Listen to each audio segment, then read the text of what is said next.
Commissioners. We'll begin tonight's meeting, as we always do, with a prayer, which I will offer, and then we will go into honoring our flags. If you would, stand and bow with me. Heavenly Father, we praise you and thank you for the blessings you give us each day. Lord, thank you for our wonderful community. We pray you'd pour your blessings out here and bring glory to yourself. We ask for your guidance and that you would lead us to be good stewards as we make decisions concerning our community. And Father in heaven, this evening we lift up our military and certainly any of those stationed at Cannon that are in harm's way right now. And we just pray for the U.S. military around the globe and ask your protection for them. And we thank you for the work that you call them to do. Keep them safe. And Lord, we also want to lift up law enforcement with the news out of Albuquerque this afternoon. We thank you for our law enforcement officers and pray for your protection for them and ask you to bless the work that they do. We pray and I ask these things in the name of Jesus. Amen. Amen. Join me in honoring our country's flag. I pledge allegiance to the flag of the United States of America and to the republic for which it stands, one nation under God, indivisible, with liberty and justice for all. I salute the flag of the state of New Mexico, the state symbol of perfect friendship among united cultures. Our meeting is called to order. Ms. Reyes, could we have a roll call, please? Commissioner Levitt? Here. Commissioner Madrid? Here. Commissioner Casals? Here. Commissioner Elliott? Mayor Pro Tem Bryant? Here. Commissioner Garza? Here. Commissioner Rowley? Here. Commissioner Paula? Here. Mayor Morris? Here, thank you, Ms. Reyes. Commissioners, next is approval of the agenda. You've all had the opportunity to review and go over the agenda. Do you recommend rearranging or removing any of the items? Make a motion to approve the agenda. Second. We have a motion to approve from Mayor Pro Tem Bryant and second from Commissioner Garza. Commissioners, please vote.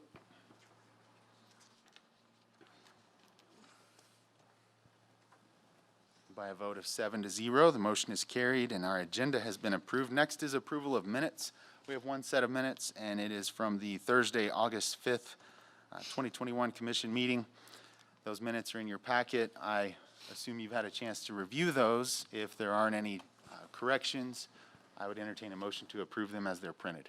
Make a motion to approve. Second. Motion to approve from Commissioner Levitt, second from Commissioner Garza. Commissioners, please vote.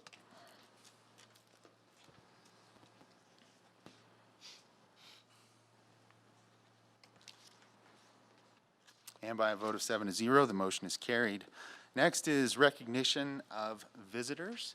We have several visitors here this evening for various items on our agenda, and we look forward to hearing from you when we reach that point in the agenda. Next is proclamations, awards, and presentations. We have a couple of things planned there this evening. The first is a presentation of proclamation proclaiming the week of August 15th through 21st, 2021 as Employer Support of the Guard and Reserve Week. And here this evening to share with us about that is Mr. John Montano, as well as, I didn't catch the rank, but the name is Clark, I believe. Please, yeah, please come on up and share with us about this.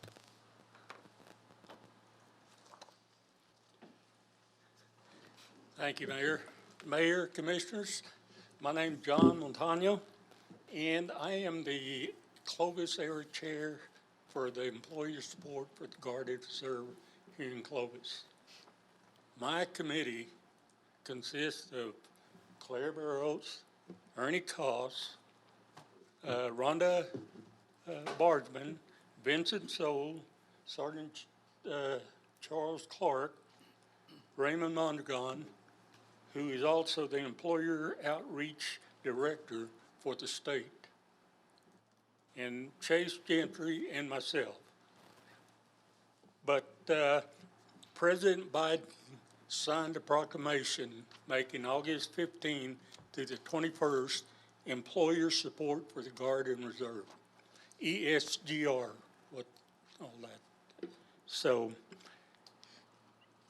right now, over half of our military personnel are guardsmen or reservists.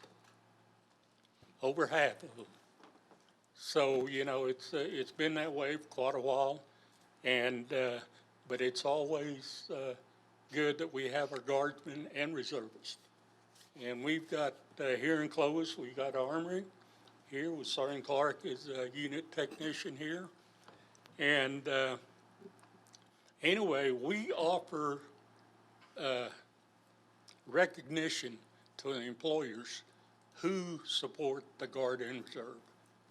And like that, when you say over half of your total military armed forces, that's a lot of guardsmen and reservists. And when I say reservists, like I've got a young lady who's a captain at the Cannon Air Force Base, and she drills in Austin, Texas. And what she did, she submitted her employer for recognition. And then, you know, the award came to me, and then we went out and presented it to her. So, you know, we try to recognize our employers and our military people. In 1972, the draft ended. Congress eliminated that. So in 1972, that same year, ESGR was formed. And anyway, the ESGR works with the soldier, man or woman, whatever, and make sure that they and the employer are on the same wavelength. And the guardsmen, reservists, armed force, they have their responsibilities, as well as the employers have to have restrictions on what they can do with employer. So when the employee has to go to drill or gets activated, that's whenever the, you know, we come in and assist if there's any problem. So anyway, but in last year, when Rhonda Bargeman was area chair, and with Ernie Koss and her chamber staff, we had a drive to have sign people a statement of support for the Guard and Reserve. And in Clovis here, we had over 300 people, local businessmen and companies or individuals. So, you know, we're proud of that. So anyway, so again, I'm just want to thank you for doing this in recognition of our soldiers and our employers who hire soldiers. And we've got quite a few here, and we've got Cannon Air Force Base, and there are a lot of people that work at Cannon that are reservists of somewhere. So again, I want to thank you for doing this for us. Well, you're very welcome. Thank you for being here and allowing us to recognize this. Sergeant Clark, do you have anything to add? Sergeant Clark, I'm Sergeant First Class Charles Clark. I actually am the only full-time person that works at the main armory over there. So if anyone, you know, happens to come by there, we're doing rentals, stuff like that there. But yeah, no, just the ESGR works great with us. John's been awesome for a long time with us. Mr. Montano always comes out and, you know, helps our people, sees them, and, you know, it's just good things. So thank you. Thanks for the city of Clovis. Yes, sir. Thank you, Sergeant Clark. I have a proclamation I'd like to read.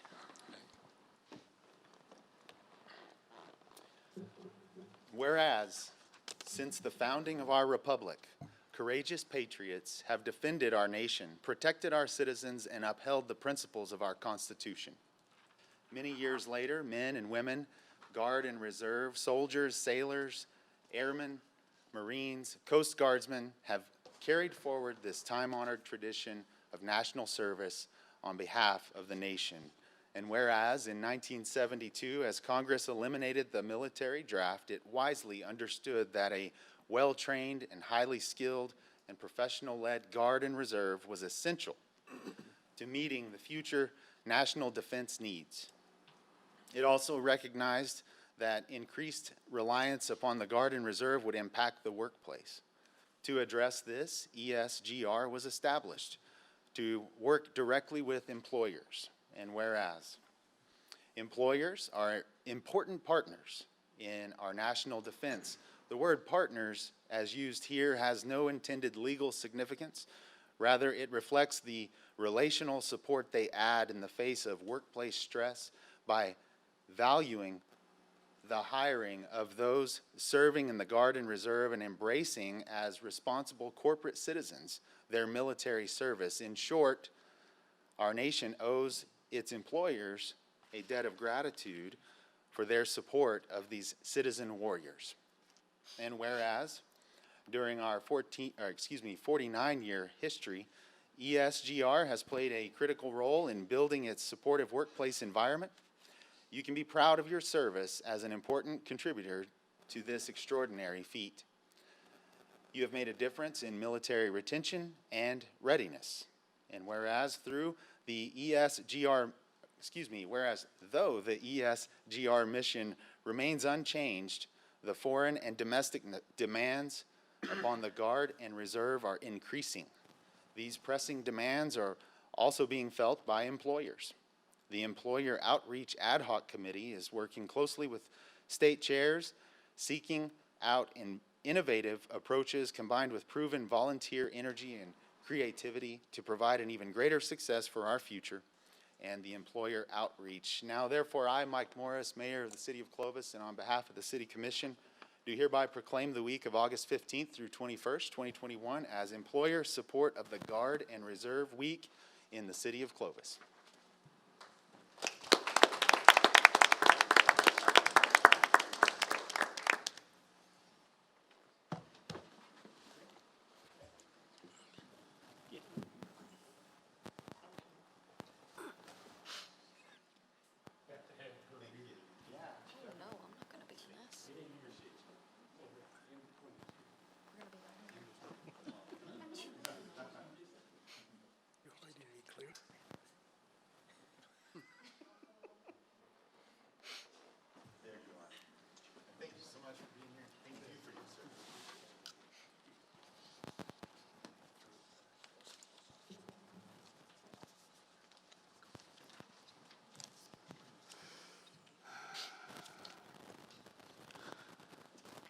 All right, we have several presentations planned for the July 2021 Yard of the Month. And I'm going to turn it over to Commissioner Madrid for this. Thank you, Mayor. Thank you, Mayor. First, we have District 1, 3900 Springwood, Mark and Esther Steinley. Commissioner, I don't see them. I don't see them see here. them? No. Okay. District 2, 1013 North Walnut, Ernesto Aragonés. Nope. 1615 East 21st, Paul and Yolanda Infante. Mrs. Infante is here. Okay. Okay, it's District 2.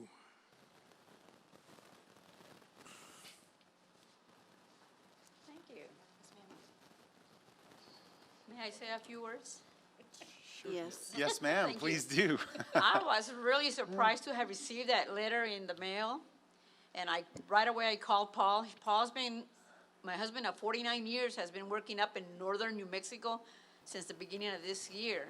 He's been home only like 10 days this year, and he comes only to cut the grass. He tells me he's coming to see me, but he's on that lawnmower all day because it's such a big yard.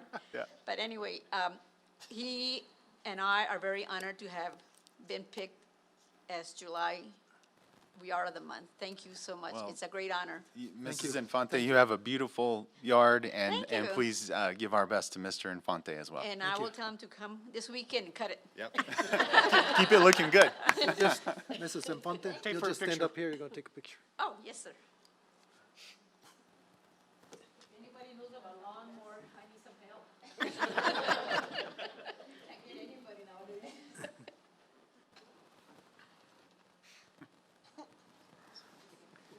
Thank you. Thank you. District 3, 1904 Kent, Gloria Hawk. No. Nope. Hawk here? Mrs. Hawk? Nope. Okay, 1500 South Prince, Stephen and Sarah Krishmer. Nope. Okay, District 4, 228 Wicks, Ricardo Hidalgo. Colonial, Oh, Okay. Colonial Banker. And going back to District 3, Coaldale Bankers, 600 Main. yeah. Holly Stockstill is here.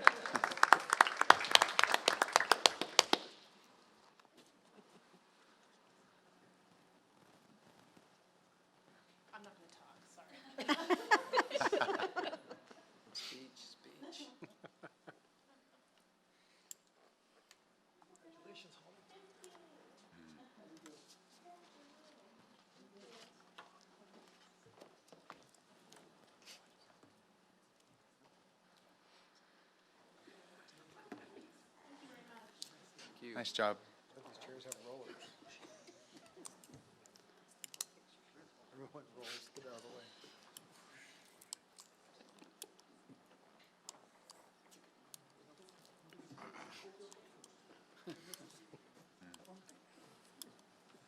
Did you have more? District 4. 1941 Glenarm, Laura and Brian Reed. Oh, right. Oh, Mrs. Reed is here. District 4. I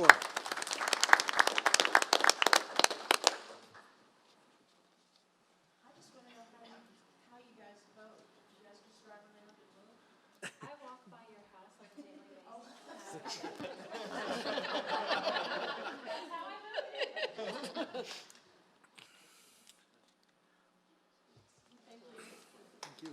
Thank you. And next we have 2520 Prince, Burger King. The king isn't here. Nope. Okay, thank you very much. Commissioner, No, I got that one, 228 Wicks. No, you didn't. No, Ricardo. you didn't. No, you missed that one. 228 Wicks, Ricardo Hidalgo. Yes, I did. He mentioned it, yes. Yes. And he's not here. Okay. Okay, thank you, everybody. Thank you, your yards are nice. Thank you.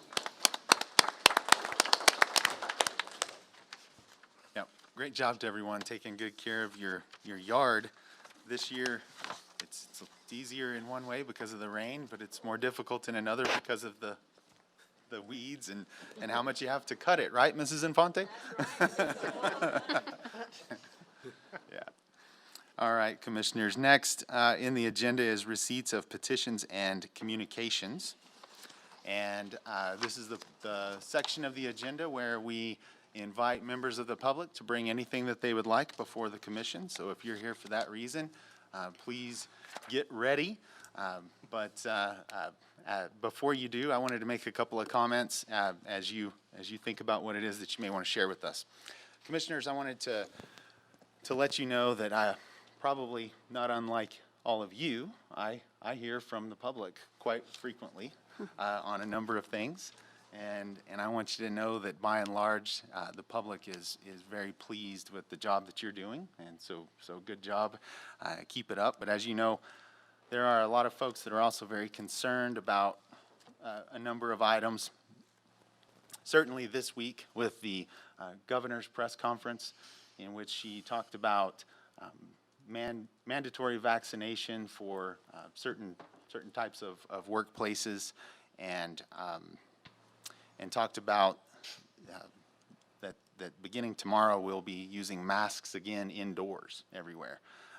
And so naturally that does stir up the public. And I've met with several folks and taken several phone calls and people want to know where the mayor is on things like a vaccine passport or mandatory vaccinations and things like that.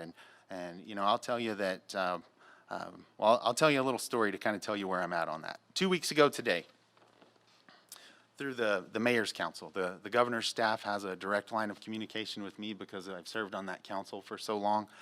They called us to an impromptu meeting to share with us an open letter that they wanted us to sign.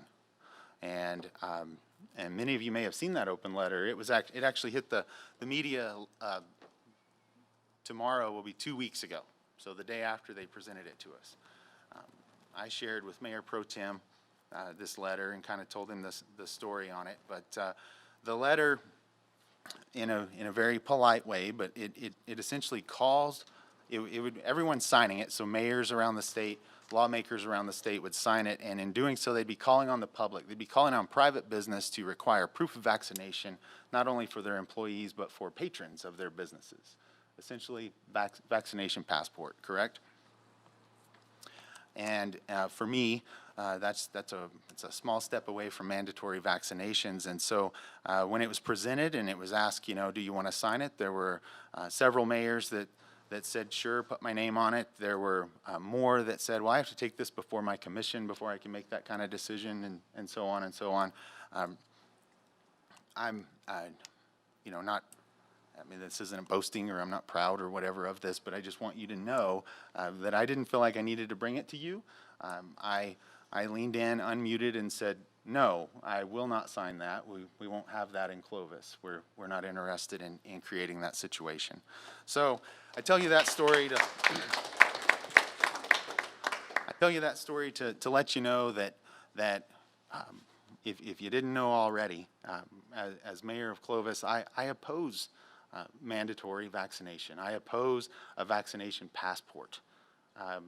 These are things that I think go too far, but for several reasons. Number one, I think personal choice should rule, and past that, I think it's ironic that it's not working. When there's the heavy-handedness of the message, I think that a lot of people are apprehensive, even people that would ordinarily do their own research, consult with their medical professionals, and wind up, deciding that they need to go ahead and take the vaccination. I don't mind telling you that that's me. I did my own research and chose to take the vaccine. And I happen to think that that's probably the right place for most people to land, but I want people to have the freedom to choose that like I did. That is my position. Now, what we would do about that as a commission, if the writing on the wall that I think I see does come about, that's a whole nother thing. Because of how our state's organized, because of how the laws work, because of how a city like ours derives its power from the state. And so, that's where I'm at. What we would do about that is a completely different discussion. But I just wanted to share that, and I think that a person ought to have the right to choose and make the right choice for themselves. Past that, we're already having a workforce problem with healthcare. And this is creating more of a workforce problem as folks are being forced to choose between a vaccination or their job. So those are my thoughts on that, and I wanted to share them with you. Again, we are in receipts of petitions and communications, and if it's all right, I would actually like to call on Mr. Wyman, who I've visited with recently, and he has something to share this evening. Not related to what I just shared, but having to do with streets. Yes, sir. And if you would please state your name and address for our record. Sure. My name's Danny Twyman, and I'm at 3413 North Glen. So I support your message that you just said. That's pretty awesome, honestly. Yeah, thanks. So me and my wife, first of all, let me say thanks for the opportunity to speak, commissioners. Thank you for leading us through this community and all the decisions that you do for the community. It's awesome that you guys do that. So I'm new to the community. Me and my wife just moved here less than 2 months ago. Drove around the city, decided to pick up a house, and so far we're happy with the community that we've decided to move into. And so work up on base. If you can't tell by the haircut, part of the military, right? So. Anyway, and so we had a representative come to one of our town halls on base, and I just asked a few questions, and he kind of guided me to Mayor Morris, and Mayor Morris asked a few more questions, and I had some concerns about the local community that I have on the northeast side of town, and so that I wanted to present to you and try and advocate on for my peers up in my community. And so the one thing that I noticed up there, as you're driving around the city, you'll notice that, especially down Prince and a lot of the major cities, that everything's two-laned with a turn lane, and you'll have curbs and lights and sidewalks on each side. But if you go east of the roundabout, and I know I'm going to mess up the name of this, the pronunciation of the street. I'll bail you out if you want. Please do, sir. It's Llano Estacado. Got it. All right. So if you go north, south, or west, all the streets look identical. But if you go east of it, it's a two-lane street with no lights, with no curb, with no sidewalk. And as often as I drive it, and a lot of my community members also drive it, you're sharing a lane with potentially a pedestrian that's riding a bike, a pedestrian that's walking, someone that's running. There's no shoulder, there's nothing there, right? And if you go after dusk, it's completely dark.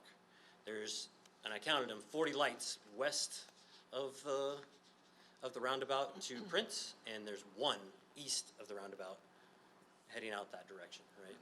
And it's starting to develop pretty well. You can see all kinds of construction. Kudos to you, by the way, on the development in the city. It's pretty awesome to see that going. But I wanted to advocate on behalf of my community to say, hey, is there anything that we can do to try and bring that particular street up to the same standard that the rest of the city's in? And so Mayor Morris has already said that it's kind of on the docket, but I also wanted to bring it to the attention of the council. I appreciate it. Yeah, Thanks well, for your time. Yeah, appreciate you. And, we've had some discussion about it, but I think it's important to, kind of have it again for the sake of the public who may also be interested in what's going on there.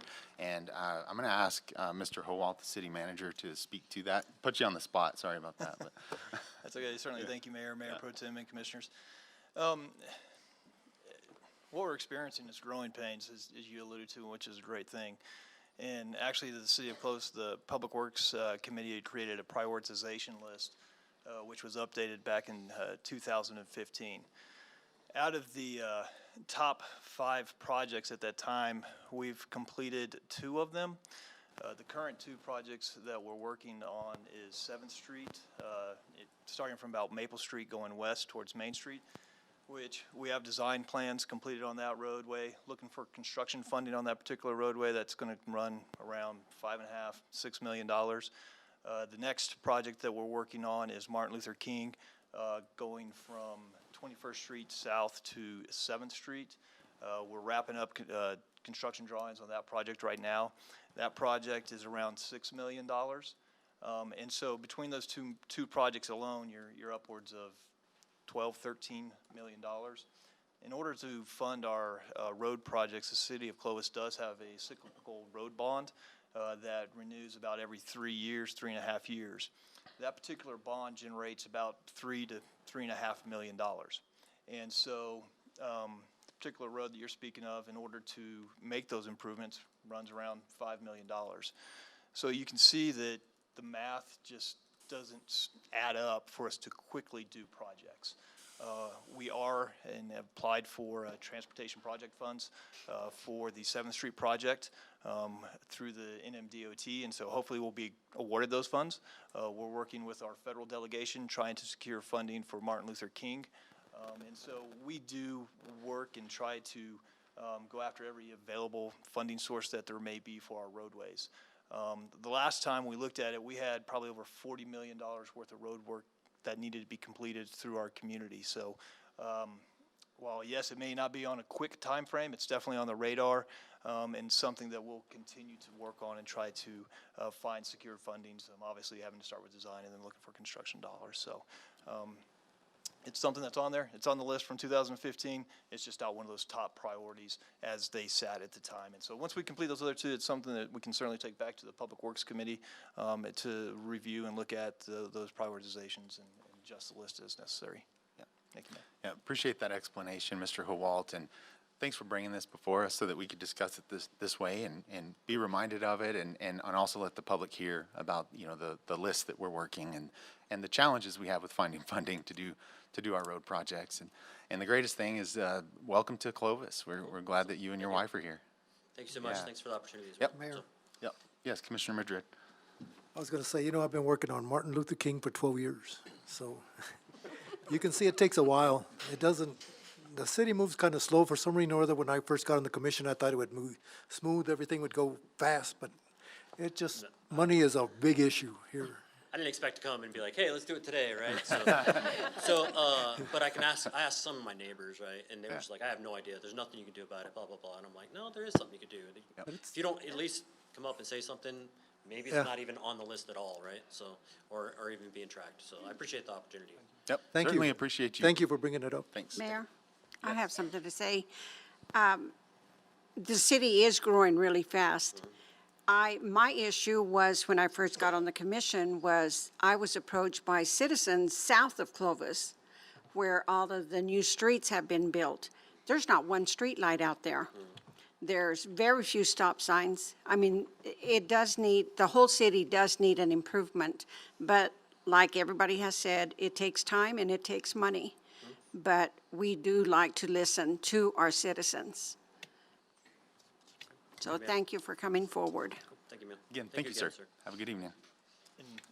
Mayor, Sir. Mayor Pro Tem Commissioners, great opportunity to plug Shop in Clovis, which generates that GRT, which helps fund our municipal government and pay for these Great. improvements. Great point. Yes, please shop Clovis first, and we're working on several economic development activities to provide you with even more of a retail offering so that you can shop Clovis first. So, great point. That's where our money comes from. So, appreciate it. All right, still in receipts of petitions and communications. Anyone wishing to bring anything before the commission? We would invite you up. Yes, please.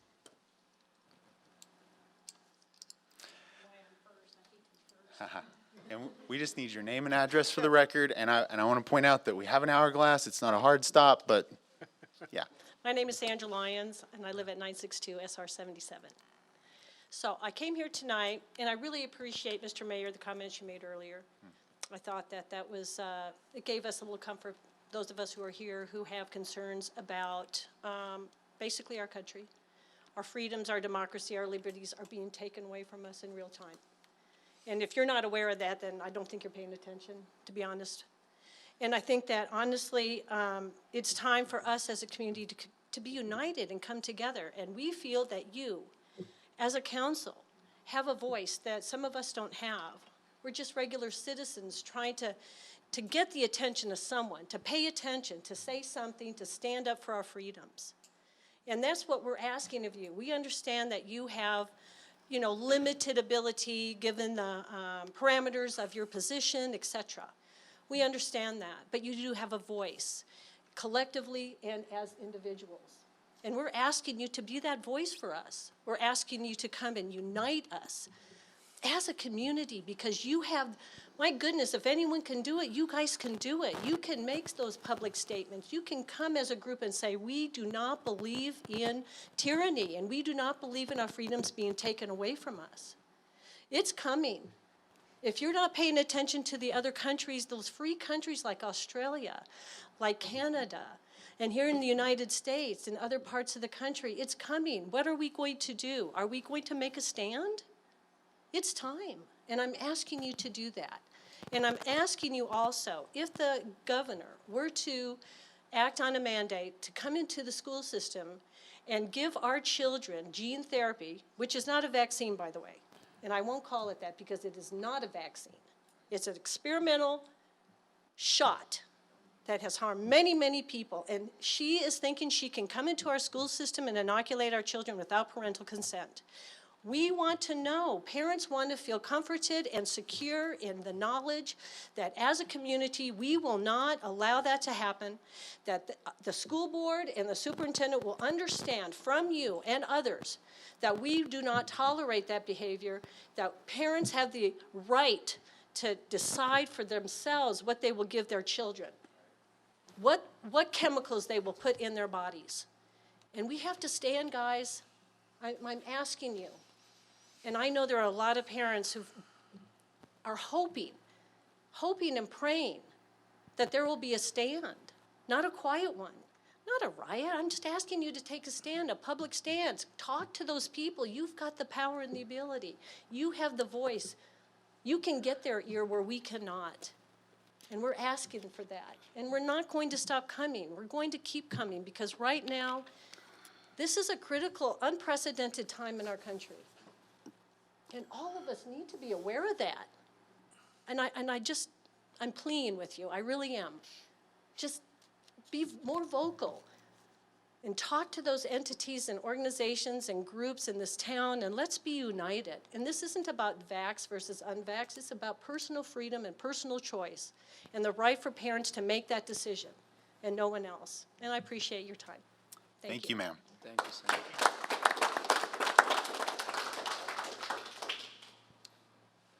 Who's next?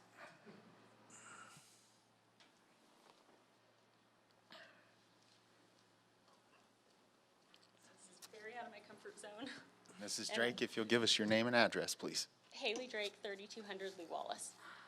I'm here as a mom of 4 and as a very concerned citizen. We are watching the governor use her public health order to force people into a vaccine. I will not stand here with the facts. We've all seen all the information stating if it's safe or effective, because I know you guys have all seen it too. But she is now threatening people's ability to provide for their families because of a personal choice they are making under an emergency authorization. She is targeting the unvaccinated in the school, in the workforce, trying to limit the activities we can and can't do by our vaccination status. This is unconstitutional and for sure government overreach. And following the mandates, I feel, is harming our community. The mayor said when I put on Facebook that the city will not enforce the government will enforce the government mandates, that I am misrepresenting him. So I am here to apologize if that is not true.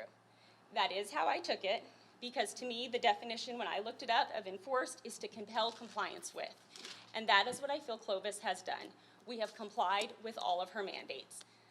When we sat down, we asked him, what can the city do? Who can we work with? Who can we talk to? Can we join with other cities?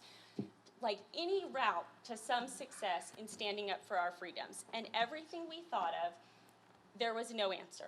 Every scenario we gave him, would the city help us if she does this? At this point, can the city step in and help us? Is there ever going to be help from the city when we can't protect ourselves? He would say things like, it's out of our control, we don't have that authority, and maybe that's true. But we have to get creative, we have to find a way to stop it, and we are desperate. And so I wasn't trying to misrepresent you when I posted that. I am trying to get people to show up here because this is what you asked us to do. You asked us to email the legislators, which we have, and we have continued to do, and we have continued to do, and we are desperately trying to find a solution.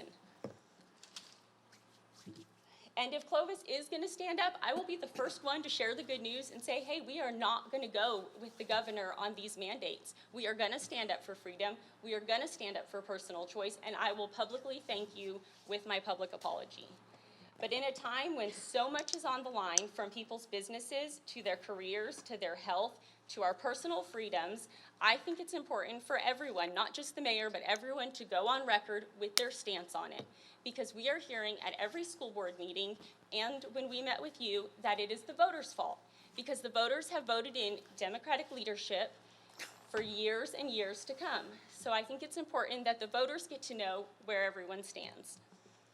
And for everybody who keeps telling us we agree with you, but there's nothing we can do, it's out of our control, I think it's a little bit cowardly to take that stance when there is so much on the line. I think it is time that we get creative, we use every resource we can until we come up with a solution. Thank you.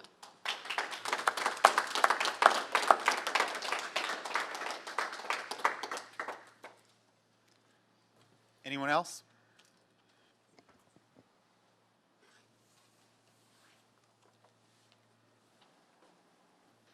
Name and address for the record, please. I'm Pastor Farrell DeFore, 624 Providence Circle.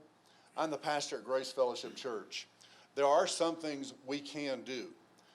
At Grace Fellowship Church this Sunday, we're going to be passing out waivers for people that do not want the vaccine. And so if you want to come and you don't want to have a vaccine, you work at the government, you work at the hospital, you work as a school teacher, we're ready for you. We want to offer you an option. We want to offer you help. We want to actually offer assistance like you talked about, Ms. Drake. There are things we can do. We don't have to sit idle and let the government run over us. We have an opportunity to convene a grand jury concerning our governor. New Mexico has one of the greatest constitutions of any state. And if you'll begin to look at that, you begin to talk to constitutional lawyers, you'll find that out. We have a chance to convene a grand jury with 2% of the voters. We can do something about the tyrant in Santa Fe that wants to ruin our city and our state. You know, it's really hard to shop Clovis when the mall's virtually dead. It's really hard to shop Clovis when you can't go in and find employees to help you with your purchases and what you're looking for and what you want to do. Hard to eat in Clovis. So we're trying to do some things at Grace Fellowship Church. And there is ways and there is alternatives. We can fight, we can stand. We don't have to sit idly by and watch our country be destroyed by radical left Democrats. Thank you, sir.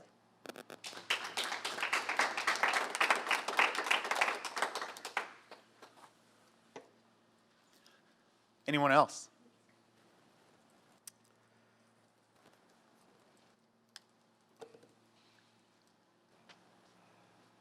Mr. Parkin, good to see you. Name and address for the record, please. I'm Josh Parkin, 1025 Tallgrass. Mr. Mayor, Commission, thank you for having this and allowing us to speak. It's hard to get behind a community and a commission and that won't stand for us. It's hard to shop locally when y'all don't have our backs. We want to have your backs. We want to stand with you and fight. But if you guys aren't willing, then we're forced to go elsewhere. So many people in the city are moving out of state. We are losing hundreds of people. Several of my friends have left because this city won't stand up. Where do we draw the line? Is it when they force the healthcare workers to get fired for not vaccinating? Because I know several who refuse. Is it when they start enforcing teachers? Mr. Mayor, your wife's a teacher, just like mine is. We won't be able to educate our children because many of those teachers will walk, and I support them. And then, do we draw the line when they force vaccinate our children? I mean, where is the line that we're going to draw? You know, I'm happy that these people got yard awards, but we got bigger issues. We really do. You know, you guys were elected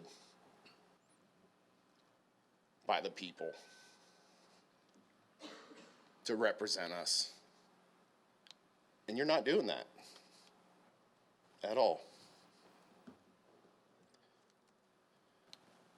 We don't want to be enemies. Mr. Mayor, we've had great conversations, and I hope we can continue. Sir, just a moment. How many commission meetings have you attended since you've lived in Clovis? None. How do you know that we represent you or don't represent you? Because I've talked to you, and I plan to be here. Time's almost up. Please finish your comments. Thank you. Can I have my time back for the interruption? Go ahead, sir. You have the right to speak. We want to stand behind the city. I've been here almost 20 years, came here through the military. I've served my country. How many soldiers have died for our freedoms? Mr. Mayor, do you have any? I mean, do you know? Millions. How many are going to continue to die for our freedoms that we're just tossing away right now? I won't stand for that. We need you guys to stand with us. Thank you. Thank you. Who would like to speak next?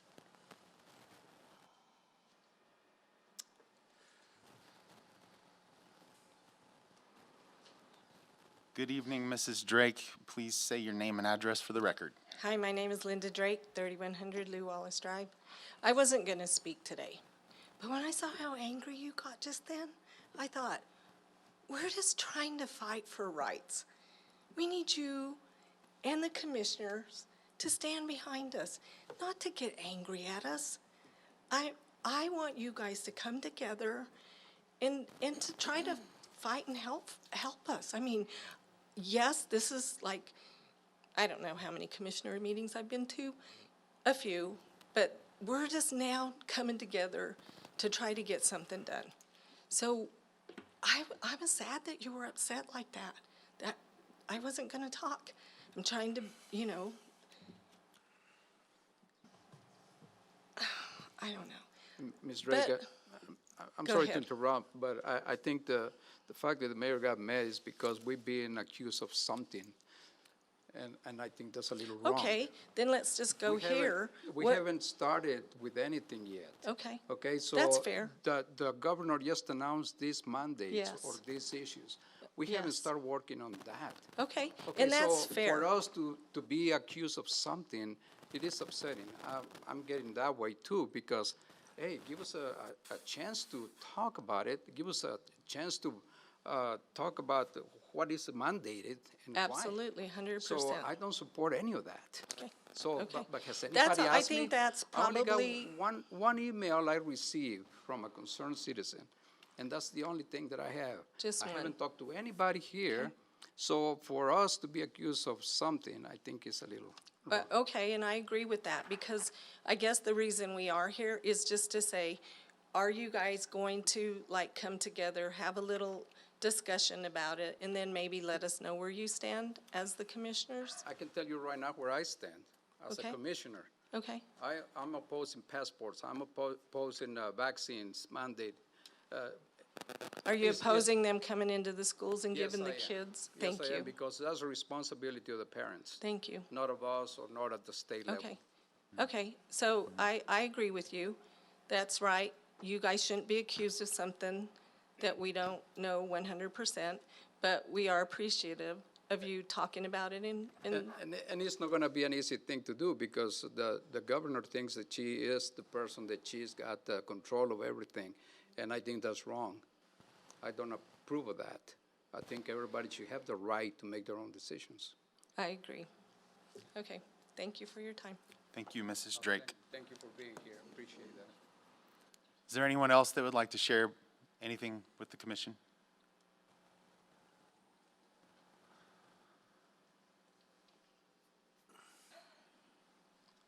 Mr. Smith, name and address for the record, please. My name is Dr. Marcus Smith, 517 Rosewood Drive. I'm here tonight just to, I always like to listen, I always like to pay attention to what's going on. And I want to stand up here and say thank each and every one of you for all the work that you have done. This hasn't been now. This hasn't been just here and now. This has been 18 months. You're elected, you're put in a seat, you have to make decisions, the world shuts down, and I've been in a couple of different places where somebody gets elected, somebody gets put in a position, and here we go. March shut us right down. So you need to know that there are citizens in this town that appreciate everything that you do. When we have conversations with you, we know where you stand. We appreciate your stance on the things that you've done and all the work that has been done in 18 months. 18 months of the virus, 18 months of shutdowns, 18 months of helping people in this city and in this state. So for me, my house, my wife, my daughter, who's 10 years old, goes to our school, wears a mask, shows up. We go to work every day. Thank you for all of your work. Thank you for being on the mayor's council. Thank you for doing all the work that you've done. Thank all the commissioners for all the work that you've done. I appreciate you. Thank you.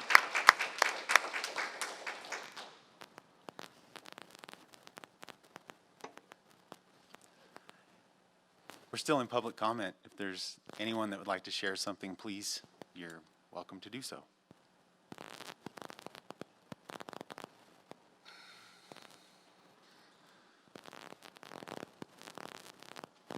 You know, Mayor, I'd like to make a comment if I can. Yeah, sure.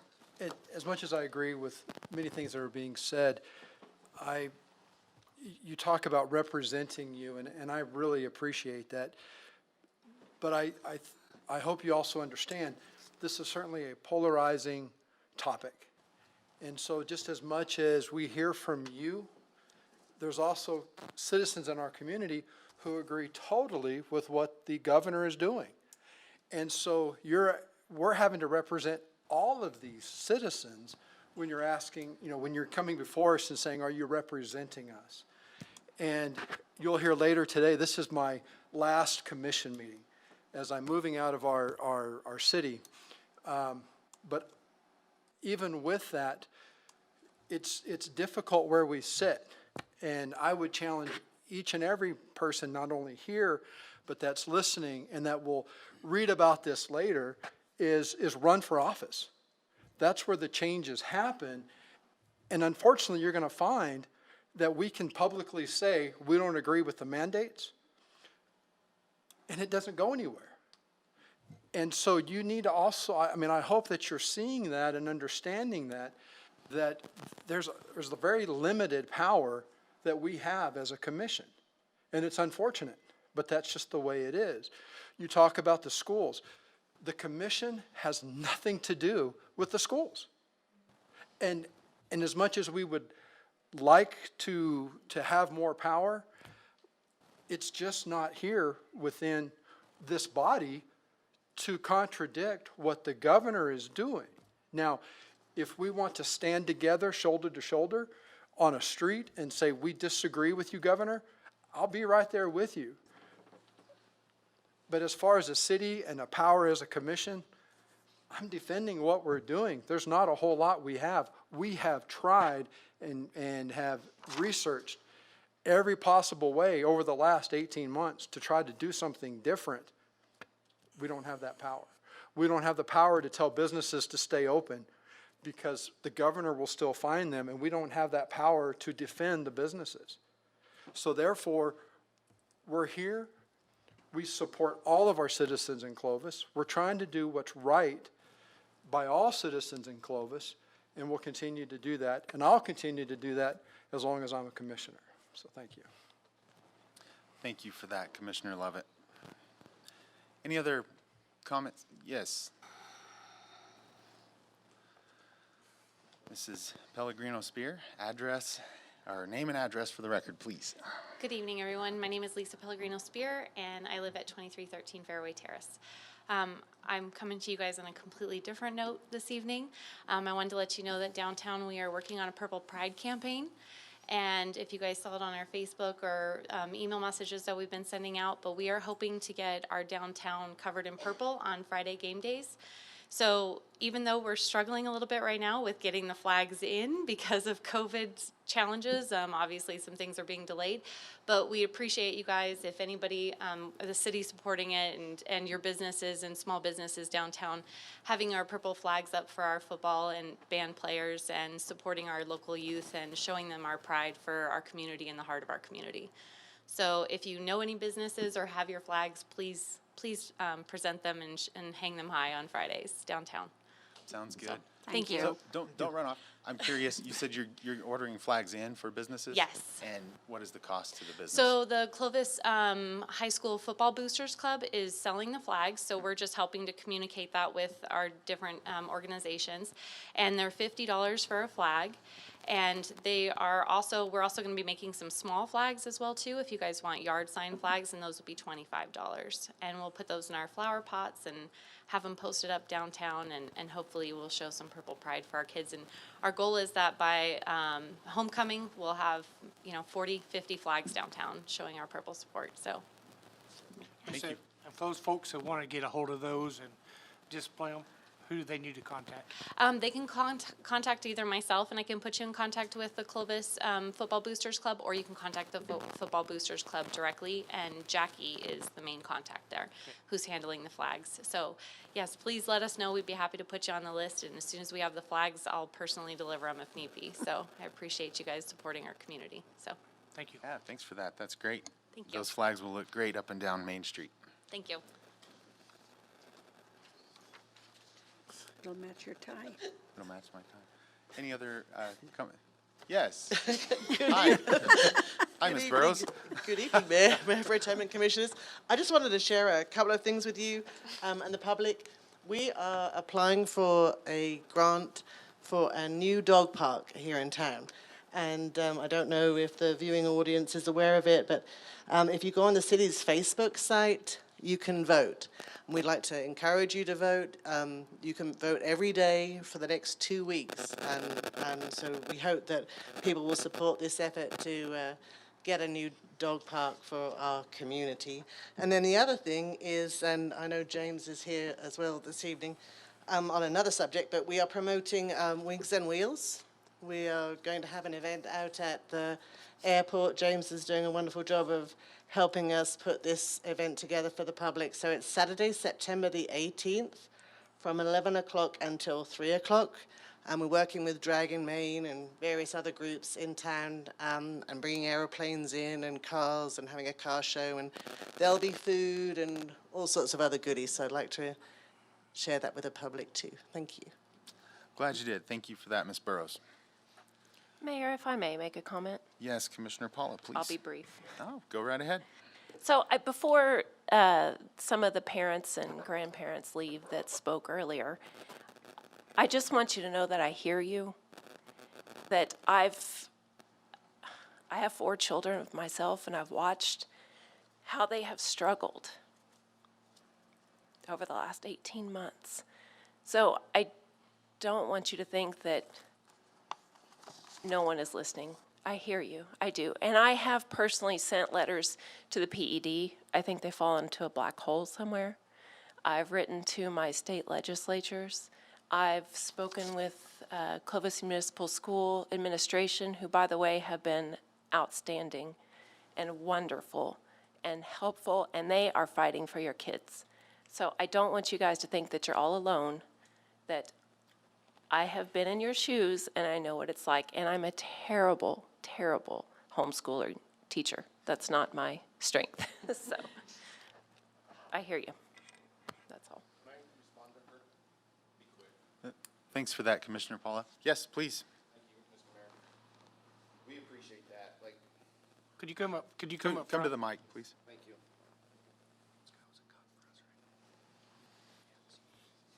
Thank you for that. We're scared, and that's why you see our feelings, our hearts. It's not a personal attack. I know it's hard to not see that, but it's not personal. We're scared for our kids. I think we definitely understand that. Right, and so that's where we're coming from. No, we understand. Thank you. Understand. Thank you. Mayor, I just want to take a second to thank all these folks for coming out tonight, and, whether they come and with, to express gratitude or to complain, it doesn't make any difference. We need to hear from the public at any time, so you're all welcome to come to a commission meeting or a committee meeting at any time.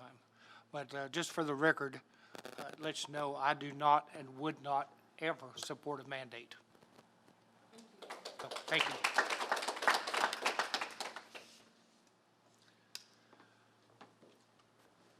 We'll move on in the agenda, and I just wanted to say thank you to everyone that has shared, and wanted to offer my apology for the frustration. If you would forgive me for that, and perhaps understand that I'm passionate, and I have been, I was sworn in the front of City Hall with 4 other people while businesses were closed, and every day I've started early and gone till late, trying to find a way out of this for us. I have 2 kids in the schools and a wife that teaches, and I have a business in town, and a yard to keep cut, and a dog to walk, and all the stuff that you do, okay? But I've worked really hard behind the scenes, and I've never felt like we need to send a press release, oh, the mayor has argued against this or that, or the mayor has done this or that. And so I take a tremendous amount of offense, and that's my immature pride, but I'm offended when you imply that I don't represent you or that I haven't been busy taking care of things.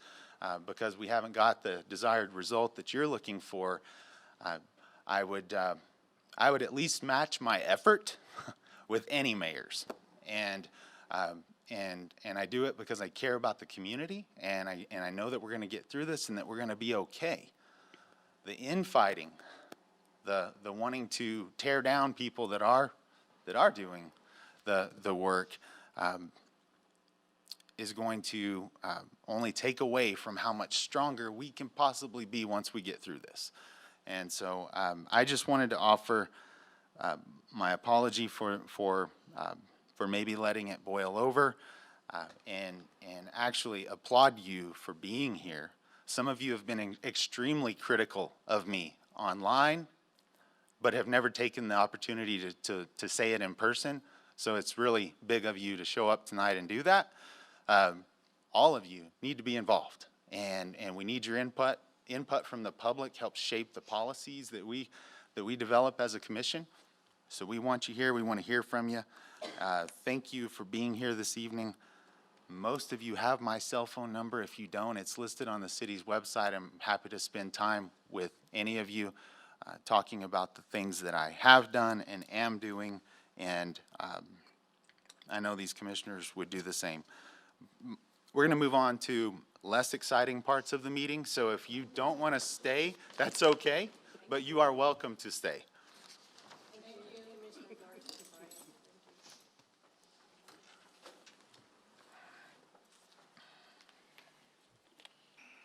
Commissioners, we're going to look at the consent agenda now. This item is placed on the agenda, as you know, so that the commission by unanimous consent can designate those routine agenda items that they wish to be approved or acknowledged by one motion. If any proposal does not meet with the approval of all commission members, or if a citizen so requests, that item will be heard when reached under the regular agenda. We've got 7 items. The first is the motion to place. The 7th is the motion to approve or acknowledge. I'll read 2 through 6. Item 2, request for approval of adoption of resolution number 3088-2021, approving and accepting capital appropriation project agreement control number C2212992 with the New Mexico Department of Transportation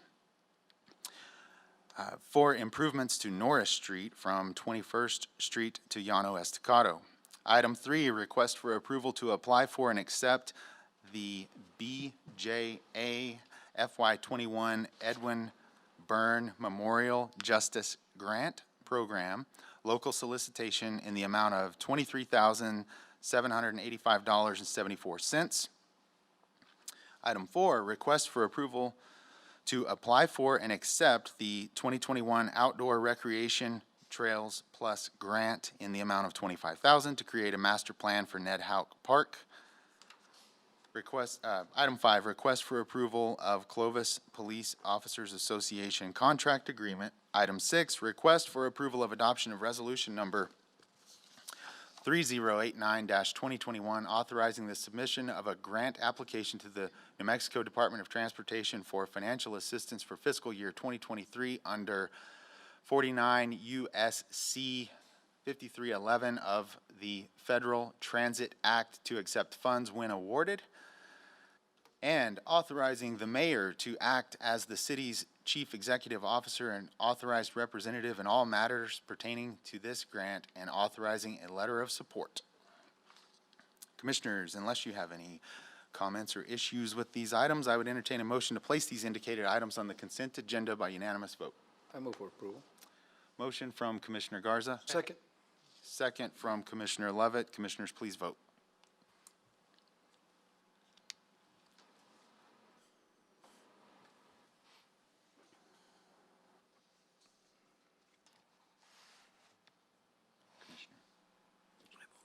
And it is unanimous. Sorry about that. The motion is carried and the items have been placed. And I've now entertained a motion to approve or acknowledge all items on the consent agenda. Make a motion to approve and acknowledge all motions on the agenda. Motion from Commissioner Madrid, second from Commissioner Garza. Commissioners, please vote.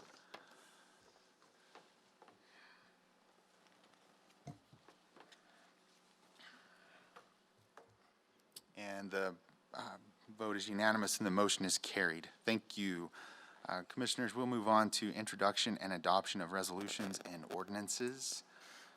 The first item there, we have several this evening, as you know. The first item there is request for approval of introduction of an ordinance authorizing the sale of real property located at 3205 North Prince, and our city attorney, Mr. Morris, will advise. Thank you, Mayor, and good evening, Mayor, Mayor Pro Tem, and Commissioners. So the city owns quite a bit of property in and around Goodwin Lake Trails, including those 2 vacant lots. At the entrance of Goodwin Lake Trails, I think to the south is Zips Car Wash, and then to the north is Eastern Audio. The city has received interest from prospective buyers, I think most of which wanted to put up some sort of food establishment for one or both of those lots. One of those buyers that has expressed interest is Plaza Street Partners, and we've met in executive session, and you know that they have offered $535,000 for one of those lots. It's a horizontal shaped lot that would abut the car wash there to the south. It's approximately 1 acre, and we have, after a couple of executive sessions, preliminarily agreed to sell that lot to Plaza Street Partners so they can put up a food establishment there. There's 2 ways the city can go about selling the lot, either a public auction or a private sale. The private sale route obviously makes sense in this situation because we've received an offer and we like the offer and we wish to accept it. And so in order to do that, we have to publish, introduce, and ultimately adopt an ordinance authorizing the sale, which contains the terms of the sale. The sale also would include the payment by the city to the broker's agent of their full commission fee, which would be 6%. I think that's around $30,000. So before you this evening is the ordinance that I prepared authorizing the sale. Again, it has to be introduced tonight, then adopted at a later meeting, and then there's the opportunity for a referendum election if someone chooses. If not, then once the ordinance is approved, we'll enter into a real estate contract for the terms that are described. There is a letter of intent with an exhibit that details the lot in your commission packet.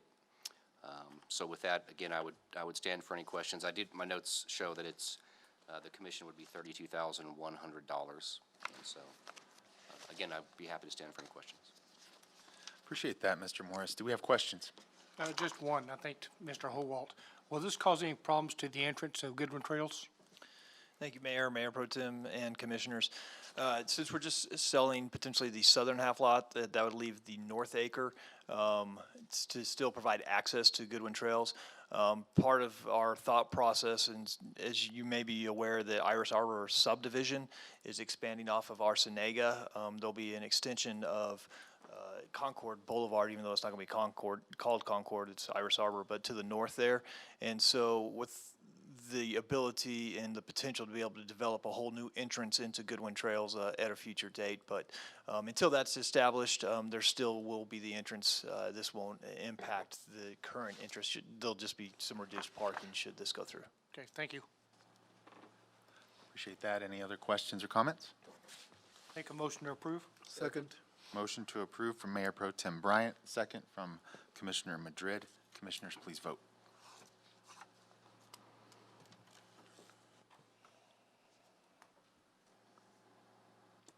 The vote is unanimous and the motion is carried. Commissioners, the next 6 items are all very similar and dealing with 6 different properties. And I know there was some discussion before about, maybe making this one motion or putting them on consent. I feel pretty strongly we're talking about people's property here and that we need to deal with them one by one, but perhaps we could get a good explanation of what we're doing here from our city attorney on the first one, and then we could move a little quickly on the rest of them, if that's all right. Let me introduce the first one. Item 2 is request for approval of adoption of resolution number 3082-2021 pertaining to a ruined, damaged, or dilapidated building and authorizing abatement of such building and related debris from within the city of Clovis.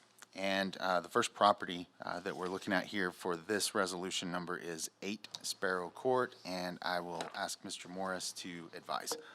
Thank you, Mayor. So the Department of Building Safety has obviously been very busy. I think there's at least 5 or 10 more waiting in the wings for next meeting. And just a reminder, with the new process, if the resolution is approved, then it's served on the property owner, and then they have 15 days to either appeal or respond or start work. So there are 6, as you mentioned. 5 of those are for demolition and removal. There is one that's a structure that's sound. It just needs to be secured. It doesn't have a front or a back door. from what I can tell in the pictures. So I can go through them pretty quickly, but I do think it would be important to go through them individually. Okay. Eight Sparrow Court is the first one that you've introduced. The property owners of 8 Sparrow Court are Nemesio and Catalina Carbonell and Balua Mattingly. I'm sure I'm mispronouncing that. The photos begin on packet page 76. It's just a burnt trailer that's obviously incapable of repair, needs to be demoed and removed. So that would be the first one. Okay, thank you for that. Do the owners of that property happen to be here? All right. And again, Mayor, just a reminder, with the new process, they don't actually have notice of this until after the this, resolution is adopted and then it's taken to Okay, them. great. Thanks for that reminder. All right, with that, Commissioners, I drove by and looked at this one myself. Do we have a motion? I'll make a motion. Motion to Second. approve from Commissioner Lovett, second from Commissioner Casals. Commissioners, please You were vote. faster than me. Quick draw there. Quick draw, McGraw. And by a vote of 7-0, the motion is carried. The next property, I'll read this one as well. Request for approval of adoption of resolution number 3083-2021 pertaining to a ruined, damaged, or dilapidated building and authorizing abatement of such building and related debris from within the city of Clovis. And this property is 108 Prairie View Drive. Mr. Morris. Thank you, Mayor. The property owner of record is Billy Jean Darnell. This is the lone secure out of the group, and the pictures begin on packet page 86. To me, it looks like it's a vacant residence. I can tell that the front and the rear door are not in existence, and the windows don't appear to be secured. So building safety has asked permission to secure that building to keep vagrants and crime and et cetera. Yep. Makes perfect sense. Commissioners? Motion to approve from Commissioner Garza. Second. Second from Commissioner Paula. Please vote.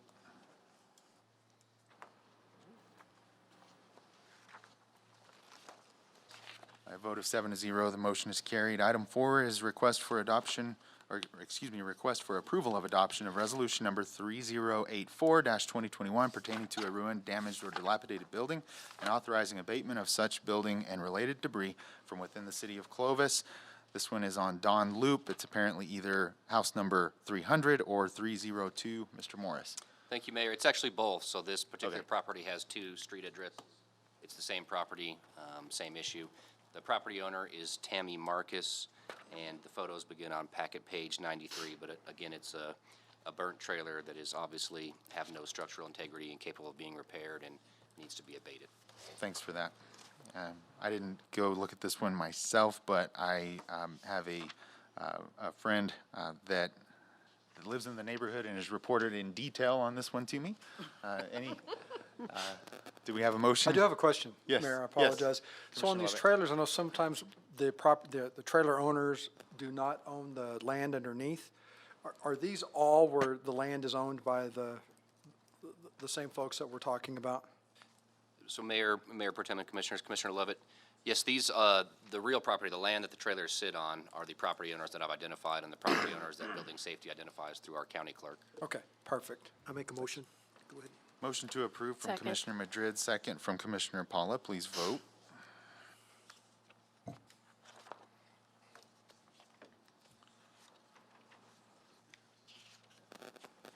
By a vote of 7-0, the motion is carried. Item 5, request for approval of adoption of resolution number 3085-2021 pertaining to a ruined, damaged, or dilapidated building and authorizing abatement of such building and related debris within the city of Clovis.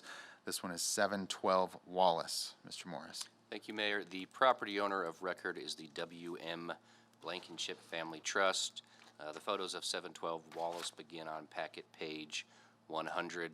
Again, it's an unsecured structure. It looks like the roof has been collapsed and, according to building safety, is incapable of being repaired, and I think the photos would support that. So, again, they have asked permission to abate, demolish, and remove the rubbish from 712 Wallace. Sounds great. Is there a motion? No move.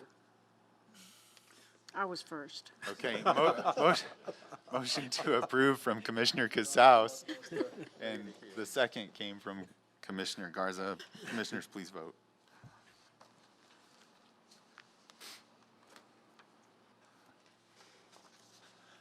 By a vote of 7-0, the motion is carried, and now we will move on to item 6, request for approval of adoption of resolution number 3086-2021 pertaining to a ruined, damaged, or dilapidated building and authorizing abatement of such building and related debris from within the city of Clovis, 1012 East 5th. Mr. Morris.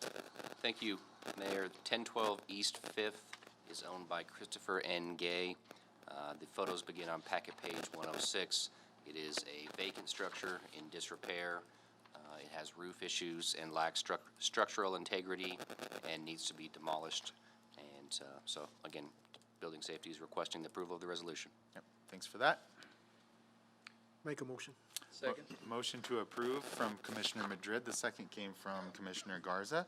Commissioners, please vote.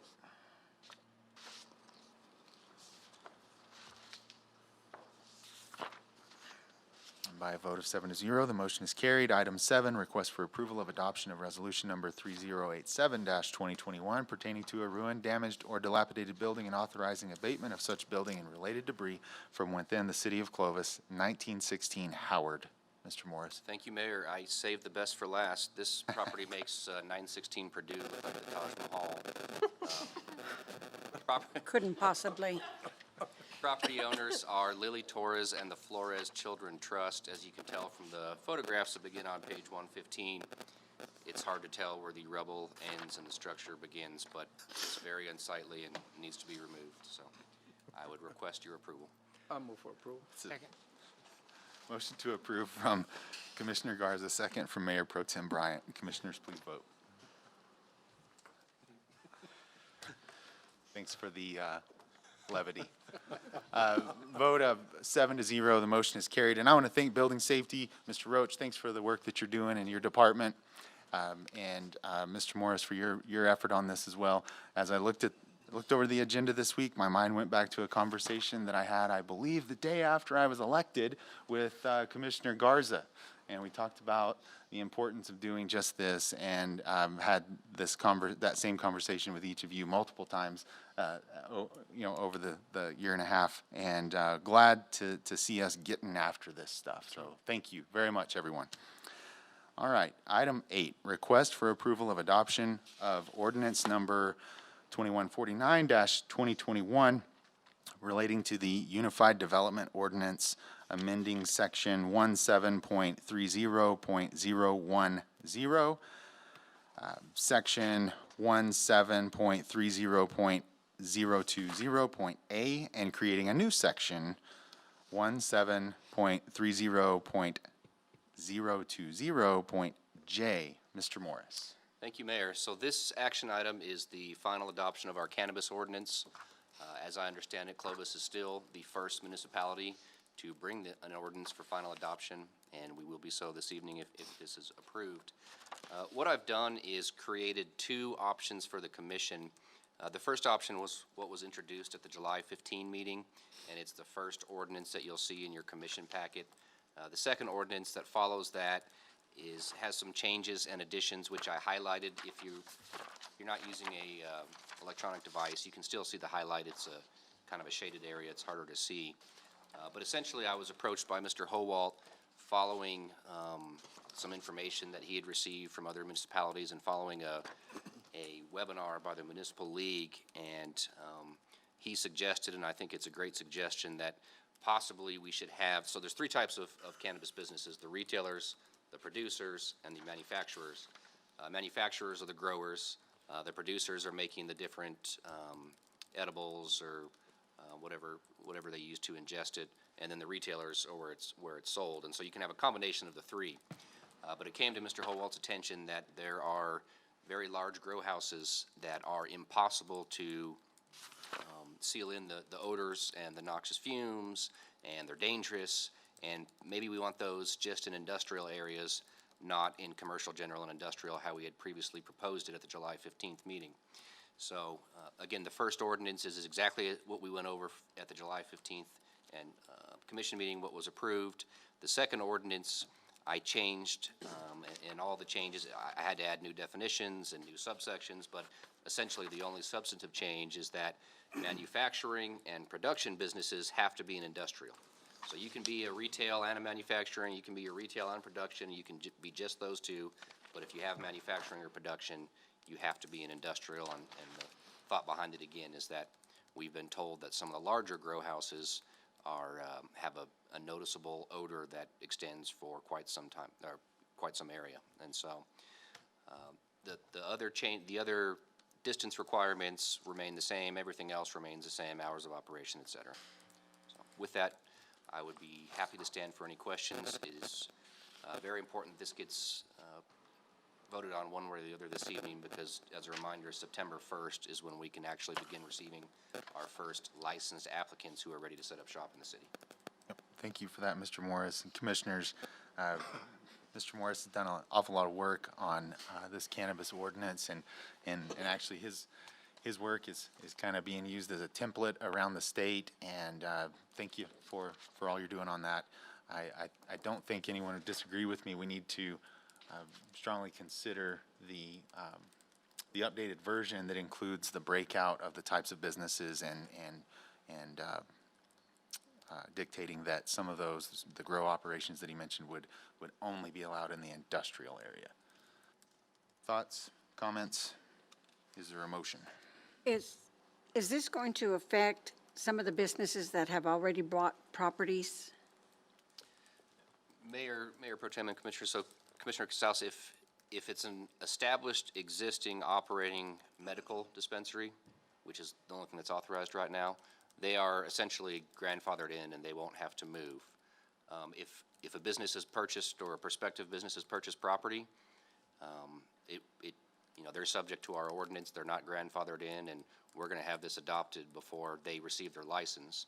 And so what holds their place, what grandfathers them in, is the receipt of their license from the state. And so again, that's why we want to try and get this enacted before people start receiving their licenses. I make a motion to approve. Second. And just to be clear, you're with the Changes that do we Mr. wanna Morris has made. define those, run through those? We're good on this motion? I'm comfortable with it. Okay, very good. So the motion came from Commissioner Casals, the second from Commissioner Rowley, I believe. Commissioners, please vote. And the vote is unanimous, 7-0, and the motion is carried. Thank you very much. And again, thank you, Mr. Morris, for all your work on that. Nothing to deal with under unfinished business this evening, so we move on to new business, where we have 3 items. The first is request for approval to partner with Curry County on the outdoor recreation trails. And for this, Miss Lovett is here, Mayor. Is here. Miss Lovett is here. Mrs. Lovett. And Mrs. Pellegrino Spear. Thank you for Yes. being here. Please tell us about this. Thank you. So obviously I am not Ben Roberts, but he had another meeting, so we are here asking the city to partner with us on the parking lot area that we've done at 8th and Main. You have the letter in your packet, and then I just passed out the maps, or the different things showing our different options, which Lisa will talk about in a moment. Just so you know, right now, the parking lot area is being used for the Food Truck Fridays a lot. We've had a lot of people out there for that. We used it during Dragging Main, during the Christmas parade, the Homecoming parade. The DWI Task Force has used it for different things. And then we also have things that we're hoping to use it for. We hope to partner with the library and have a summer children's reading program. We hope to have a maker's market for children who want to make little things and come and sell them and learn more about being an entrepreneur. We hope to use it during the sidewalk sale. So there's many things, and as we all know how hot it gets in the New Mexico sun, one thing that has been asked is that we get some shading out there. For the county, we have been approved for the Clean and Beautiful grant. And with that funding, we're providing 2 more trash cans out there, a water bottle refill station, a recycle bin, and a dog waste station. So the county is adding some things to it as well, but we're hoping that you'll partner with us on the shade, and Lisa can talk a little bit more about those options. Great, thank you. Thank you. Yeah, in front of you, you guys will see that there's, we've been working with, Ben and I had worked with a company out of Albuquerque that works with multiple different shade organizations across the nation. And we gave her our parameter of our park and our parklet space and what kind of we were looking for. She came back with these 3 different options. This is before we had a budget in mind. Now we know that the outdoor grant has a limit of $25,000 with a $25,000 required match. So that 1-to-1 match, then that match is what they're asking this evening would be split between the city and the county, if awarded the grant. And if so, the 3 different options here show you some different potentials that we would like to do. We have a few tables that Main Street has donated to that lot. And those tables are great. It's been really wonderful for having people out there for Food Truck Friday. However, the only option that we've had so far is some umbrellas that I've purchased, and unfortunately, as you guys know, our wind doesn't bode well for those umbrellas, so we're already down a few umbrellas. And we only are able to put those out on Friday because I can't leave those out overnight. So during the rest of the week, people who are in the surrounding area that would like to utilize that parklet space for their lunches and walks, or taking their dogs or children's activities, there's no shade available out there. So any type of shade would be a huge improvement on that park. And the 3 options in front of you ranged, the first one from $52,000, the second one was $59,000, and the third was $63,000. So it can kind of give you a little bit of a price idea of what kind of options were out there. As we know, we would probably be looking at a $50,000 budget, so we'd need to come in a little bit lower and maybe change some of those parameters with the design company. But this is just a preliminary of what could be a potential out at that park, and wanted to share that with you guys this evening as well too. Thank you. Appreciate that, ladies. Appreciate the explanation. We may have some questions for you. I guess I have one. You're talking about different options, but we're not deciding on an option here this evening. The grant is the grant, and the fiscal impact to the city of Clovis, commissioners, it appears is $12,500. Yes, Commissioner Levitt. A couple of things. One, I am related to one of the presenters, but that in no way influences my vote today, so I will say that. I've been waiting all meeting to say Mrs. Lovett. I have a question, but it may be better served for Mrs. Pellegrino Spear. But, so I will just throw it out there. But Mrs. Lovett. No, on the awnings, I am aware that we have wind in this area, and you're talking about that. There are different levels of awnings, and I had the opportunity to tour an awning facility, a manufacturer in Santa Fe, and they've spoke about how many awnings they have to replace across the state, although theirs are more expensive. And I'm not advocating for for that company in Santa Fe. I'm just saying as a whole, we want to make sure we spend appropriate money where we're not having to replace it in a year. And so I would really plead with you to make sure of the wind ratings that you're getting on the awnings. And I would also ask the commission at that time, if we need to come back and ask for more money to get the better awnings, that we would support that. But it's important of how they're made, and it's how the rivets are and how it's attached. And again, they do rip out pretty consistently across New Mexico. And we seem to have those hurricane force winds even right here. So I don't know if that's part of what you had, but I'll just ask that question. Do you know the wind rating of your awnings? I believe we have that detail of the wind rating of the awnings. I didn't bring it with me this evening. That was one of the things that Ben and I did bring to the attention of the contractor that we were working with on this, was our high winds here in Clovis. And they are a New Mexico-based company, so they were pretty familiar with that. 2 of the options, the third option is a more permanent structure. It's a metal structure, so it would be a little bit more secure. However, the 2 that are the material-based products would also be, they're set up for wind rating, the higher wind rating. And they are ones that are utilized throughout New Mexico in the school systems and so forth. So they do have some familiarity with what is needed out here. But again, we would definitely identify that before any option is picked to make sure that it's a higher rating than probably a regular yard or normal public usage. And we know that we've got to go up a little bit higher than that. So Great, thank you. Thank you. Great question and suggestion, Commissioner Levitt. Obviously, I mean, we're talking about participating and sharing in the funding piece, and I hope that the commission would support that. I think we all love that space, and it'll look great with some shade and be more enjoyable, all that you've said about it. I'm curious, is there anyone local that can do them? Not that we have found. Okay, all right. So- Well, you're always checking, right? I mean, yeah, okay. And maybe somebody will hear it today Right. and also put in a bid for us too. Yeah, so. that'd be great. Well, That'd be did you great. talk to the people behind K-Bob's? They do tarps. Dodge, I'll close tent nodding. Dodge boats. Mayor, I think this is a great idea because I think the city utilizes that place more than the county does. Yes, And I highly support it, and I move for approval. I second that. Motion to approve from Commissioner Casal, second came from Commissioner Madrid. If the commissioners would please vote. And I'm curious how Mr. Robert is gonna vote over here. Whether he's gonna have supper tonight or not supper.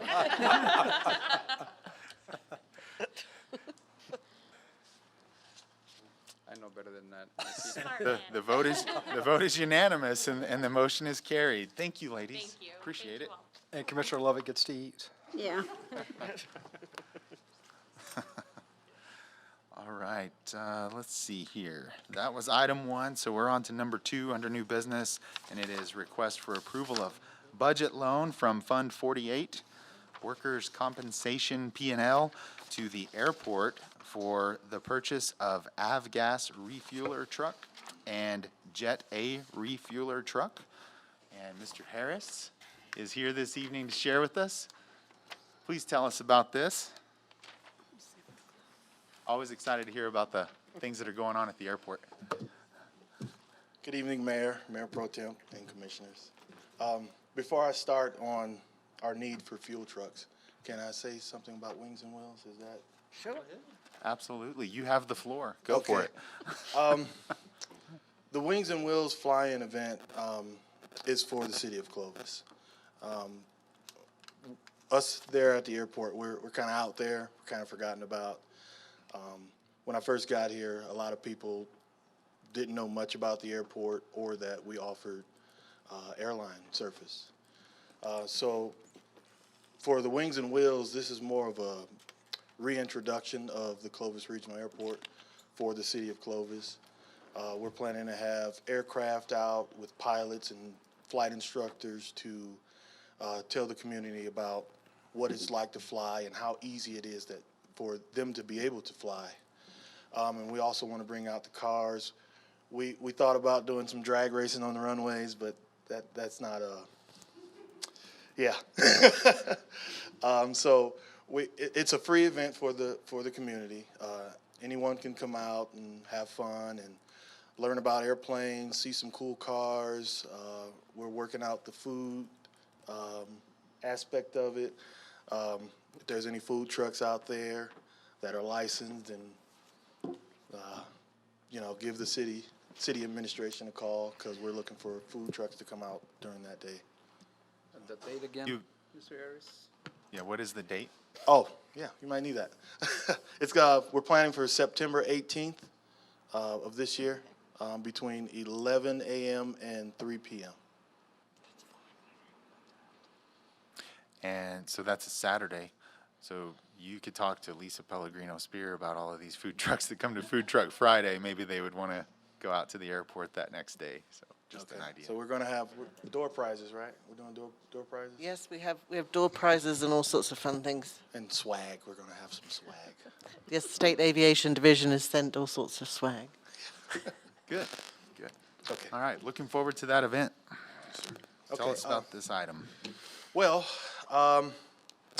we're growing out there at the airport.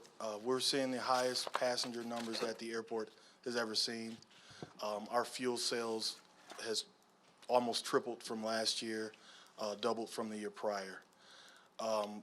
We have 2 fuel trucks that provide aviation fuel. One is a Jet A fuel truck where the big jets take, and then we have 100 low lead where the smaller aircraft and propeller aircraft utilize. We're having issues with both of them. They're both over 20 years old, and they've exceeded their lifespan. Both don't have air conditioning. One of them doesn't have heat. And we need a little bit of help because we don't have it in our budget to just purchase the vehicles outright. So not only are we looking to replace those, we're looking to get a higher capacity of fuel. So right now we have a 800-gallon, 100 low lead for the smaller aircraft, and then a 1,000-gallon for the jet. What I'm proposing is to purchase a 1,000-gallon, 100 low lead and a 5,000-gallon Jet A. That will expand our capacity, and we'll be able to fuel faster, take care of more aircraft in a timely manner. My plan for the older vehicles are to fix them up, refurbish them, keep them in rotation for a couple more years, get as much life out of them as we can, and then we'll send them to the barn. Send them out to pasture, as Mayor Pro Tem said. Okay. Very good. Well, thanks for that explanation. We may have some questions for you. Obviously, I'm excited about the growth at the airport and want to support that however we can. I guess Commissioners, you may have the same question I do. I just want to make sure about the fiscal impact from the finance director, maybe the city manager. What are your thoughts on this? Thank you, Mayor Pro Tem, and Commissioners. This is loaning money to departments. We've done in the past. We've done it with our fire department in purchasing fire trucks. And so with the thought process being with all this fuel gas and low lead gas that James is going to be selling, that we'll be able to generate enough revenues into the airport fund to be able to pay for these loan payments. So it's not going to impact us from our cash reserve standpoint in that particular fund. Workman's Comp, we have enough reserves in there. And so we feel good that setting it up this way will be good for the airport. Very good. Comments or questions, Commissioners? No, haven't heard that explanation. I move for approval. Second. Motion to approve from Commissioner Garza, second from Mayor Pro Tem Bryant. Commissioners, please vote.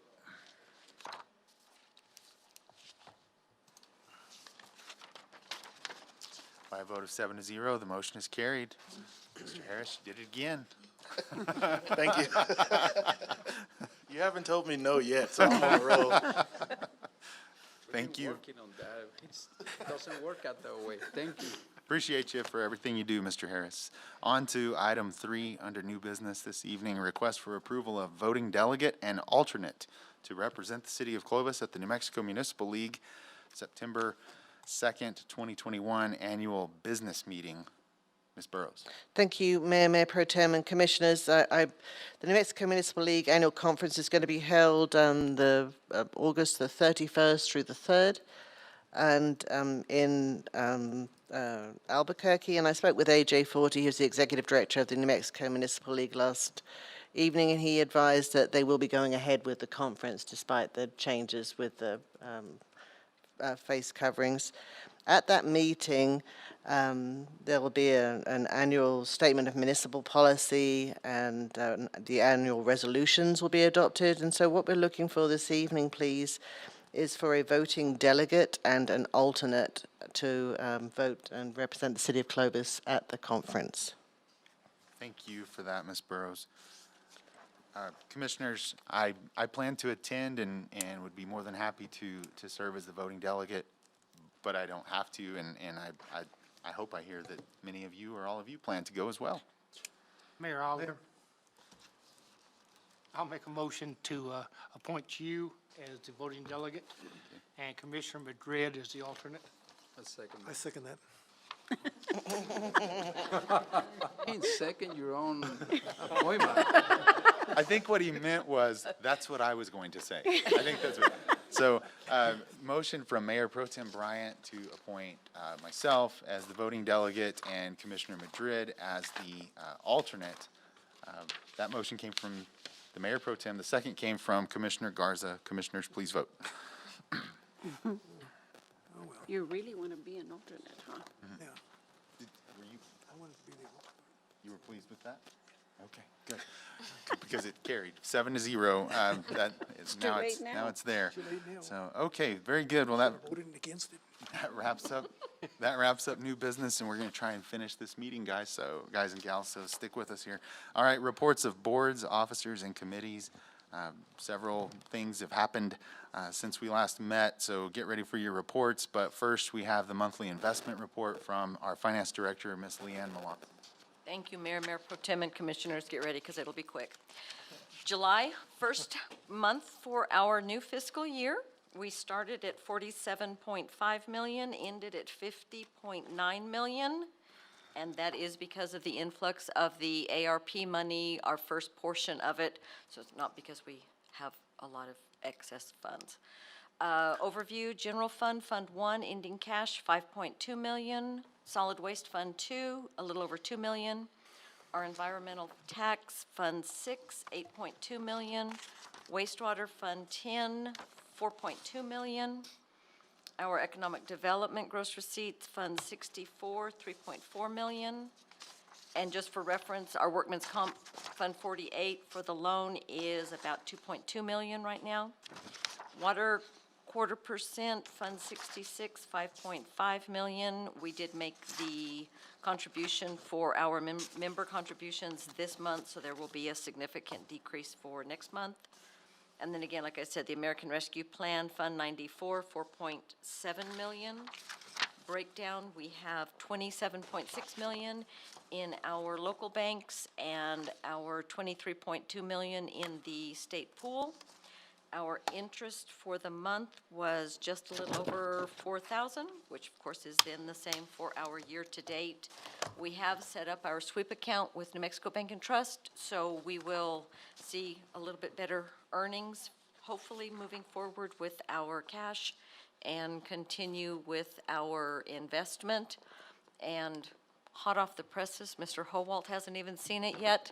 I got the gross receipts in. We did know it was going to be higher, so we are about 9.5% above last year. So our net for the 2 months is just slightly over 1%. And I'm happy to answer any questions. Thank you for that. Any questions for Ms. Melanson? Mayor, Mayor Pro Tem, and Commissioners, and I would just add, since we're talking about interest, we've also been working to update our investment policy, and so that has been sent off to New Mexico Bank and Trust, who can look at it and review it for us and make recommendations, and so we're just working on coordinating schedules right now to review what we've provided. Thanks for that. Comments or questions for Ms. Melanson? Thank you for that report, ma'am. And totally unrelated, but just for the general public, because there was great interest in getting involved. County, the election, the regular local election, there are openings, I know, for the school board and community college. I do not know the positions, but if anyone is interested, they need to contact the county clerk and find out what positions and what it takes to run and get involved. Great point. Thanks for bringing that up. Get involved, yeah. Okay, I wonder if we could have a report on the Water Policy Advisory Committee meeting? I suppose you can, Mayor. Thank you. Water Policy met on August the 10th. We did not have any action items, but we provided updates from Mayor Morris regarding the land trust. Mark Horta with EPCOR. Mr. Howalt presented the update on the city and talked about the Phase 2 transmission line that will go from Alsop's headquarters to Berry Elementary, on to Gaddis, and then on to Colonial Park. Orlando Ortega gave us an update on the Eastern New Mexico Water Utility Authority and the progress that we're making with the project, including finished water 3A, which is the line that's going towards Portales. If you'd like me to, Mayor, the next one is the Library Committee, which I'm the chairman of as well. Go right ahead. Okay. Library Board met on Monday. We elected a vice chairman, which was Commissioner Robert Sandoval of the county. Had an update from our library director, Margaret Henchy. 2 scholarships were awarded, one to Michaela Snyder. She was a recipient of the Wanda Walters Memorial Scholarship, and Daniel Grego, the recipient of the Chrissy Carter Memorial Scholarship. We also welcome 2 new members on the Library Board Committee, and also the Arrowhead Collection that was provided by Mr. Clifton. There will be a dedication on this in October. Outstanding. Thank you for those reports, Mayor Pro Tem. Next, we need a report on the Parks and Recreation and Beautification Committee meeting that happened on the 16th. Mayor? Yes, sir. I'm the chairman of the board on the parks, and I was with the jury selection deal from 1 to 7, so Lauren at the meeting. Commissioner Rowley? I did. understand you ran that meeting, and you can give us a report. First of all, I'd like to thank everyone for bearing with me through that meeting. But we did have one action item, and it was just recommendation regarding funding for the shade structures for the parking lot at 8th and Main Street, which we approved tonight. We also discussed partnering with Curry County on the 6th and Mitchell parking lot for public parking with lighting for safety. We heard from Mr. Hooper about the Kaboom grant, which is currently on hold due to the resurgence in COVID. We also heard from Mr. Hooper about the Outdoor Equity Grant, and the City of Clovis received $20,000 in grant funding for a Summer of '22 youth program. We also heard about the Bark for Your Park, and voting is still ongoing for that as well through August 31st. Through August 31st. Vote every day, right? Every day, with as Okay. many emails as you have. Yep. Okay. Well, thank you for that report, Commissioner, and you did a great job running that committee meeting. You had some unruly committee members, and you did a great job with them. Did. Yeah. So the last one there, I'll do my best. I actually feel unprepared to report, but I want to report on the meeting that happened on Monday with Senator Lujan. Senator Lujan and his staff were in town. Just to kind of let you know who was at the meeting, myself, Mayor Pro Tem Bryant, and Commissioner Madrid, Mr. Howalt, and Ms. Burrows from the city. We also had in attendance was Dr. Wankwo from Community College, Clovis Community College, Superintendent Russ from Clovis Municipal Schools, and County Manager Lance Pyle. And so it made for a nice, just brief update from the senator and a little bit of conversation. He updated us about the Eastern New Mexico Water Utility Authority project and the Ute Pipeline. And of course, it's always encouraging when we talk to the federal delegation and they're so intimately aware of those projects that are important to us. That's just, I've found that to be very encouraging.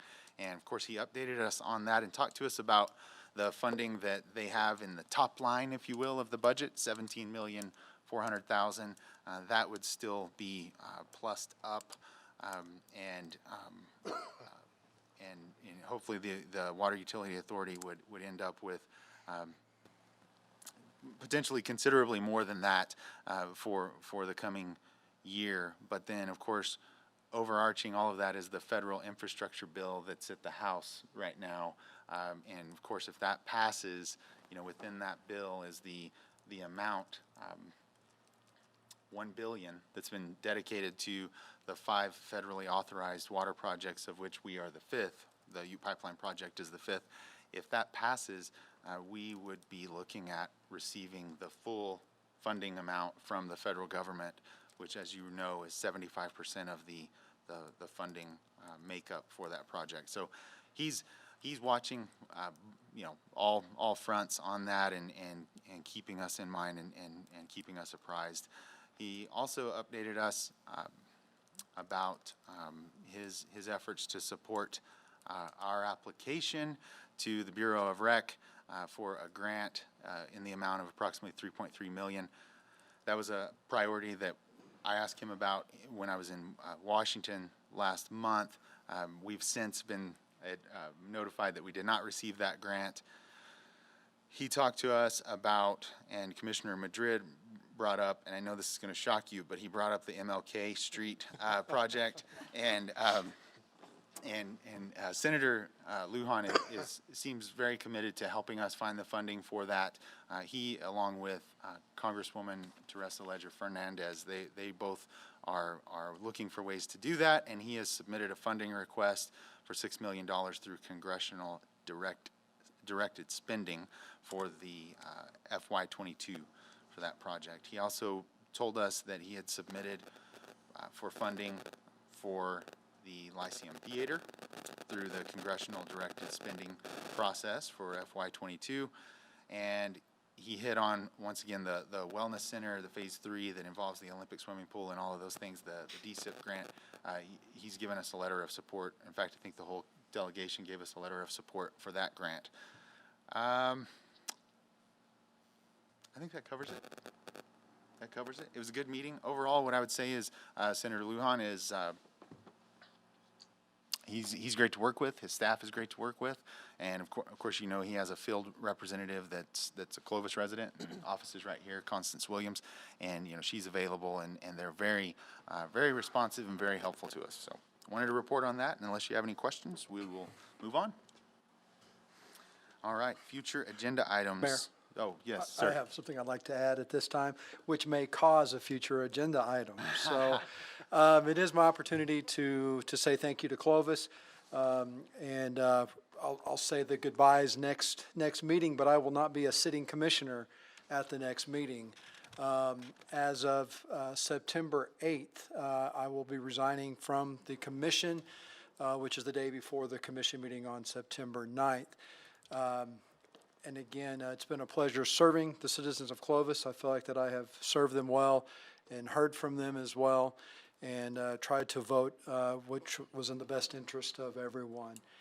It's been a pleasure serving with each and every one of you, and the only regret I have is not fulfilling the term with the new job opportunity that I have of moving down to Las Cruces, and I hope to continue doing good things down in Las Cruces, and as well as we had conversation tonight of combating some of the mandates that we're hearing from Santa Fe. I will want to mention the investment policy. It's one of the things we were hoping to get done before I left. I will tell you, as a banker and as a finance guy, we have a very limited policy at this time. So I'd really recommend when you have the opportunity to see the new investment policy, really there's not much we can do because the state has statutes of what we can invest in, and it keeps our money safe. But it very well could take off one of the zeros that's to the right of the decimal that might give us just a little bit more interest and a little more income at the end of the year. So I'd really highly recommend. I did have some opportunities to review what we've been working on on the investment policy, and really take a look at that and be open-minded about that opportunity. Other than that, that's all I have. Thank you, Commissioner Lovett. Bittersweet, happy for you and Mrs. Lovett to turn the page and have a great next chapter. It's Clovis's loss, and it's a pleasure working with you.